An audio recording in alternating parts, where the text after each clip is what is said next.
Isang mapagpalang araw sa lahat. Ako si Binibining Christine Kagatan, kasama ko si Binibining Grace Nepomuceno at aming tatalakayin ang kultura ng tribong Blaan.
Blaan ay tumutukoy sa mga membro ng etnikong grupo na kung saan tinatawag ring biraan, baraan at blaan o bilaan. Ngunit mas gugustuhin daw nila na tawagin silang blaan kaysa bilaan sapagkat ang pagbanggit daw ng salitang bilaan ay nangangahulugang walang paggalang sa kanila at kabastusan.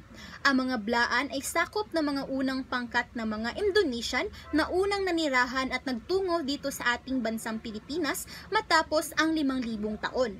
Sila ang mga pangkat na unang gumamit ng bangka bilang transportasyon sa pagtungo dito sa ating lugar. Ang Blaan ay nahahati sa dalawang grupo.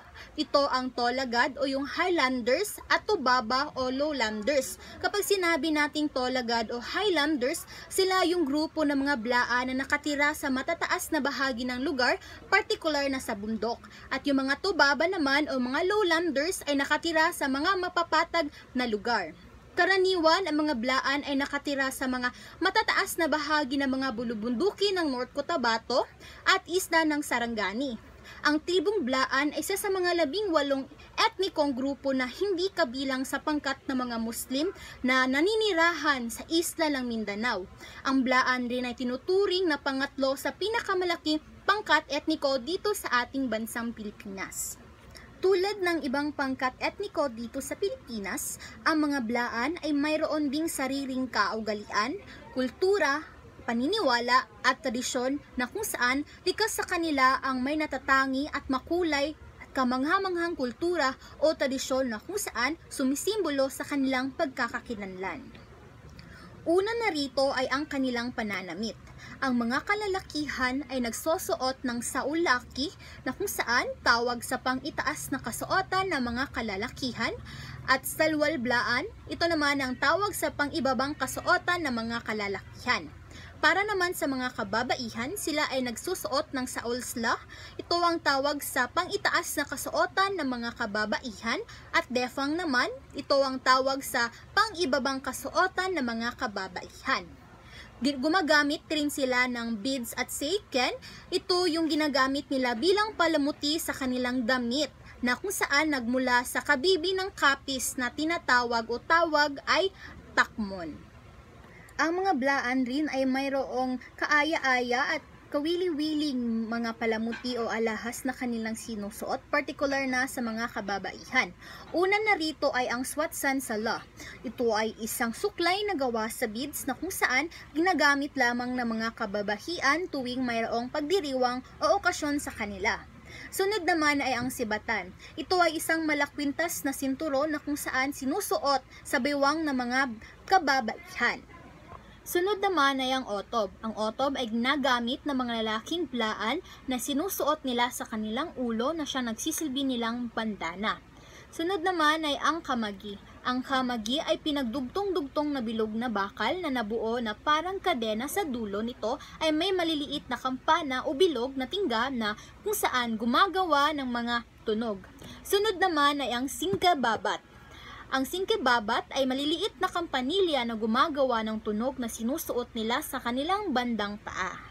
Ang mga blaan ay mayroong ding kaaya-aya o katangitanging musikal na instrumento. Una na rito ay ang faglang.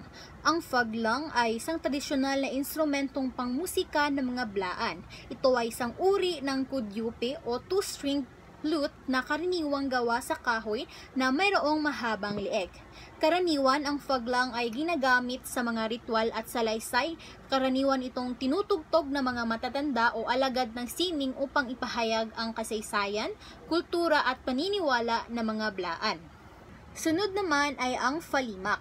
Ang falimak ay isang malaki at mabigat na gong na yari sa tanso. Ito ay ginagamit bilang instrumentong pangmusika ng mga blaan at ginagamit din ito bilang paraan upang ipatawag ang mga tao sa kanilang komunidad para sa isang pulong. Ginagamit din ang instrumentong ito bilang babala para sa sino mang pumasok sa kanilang pamayanan nang walang pahintulot. Gayon din, ginagamit din sa pagpapahayag ng oras, ng araw at ng mga mahahalagang okasyon o pagdiriwang sa kanilang lugar.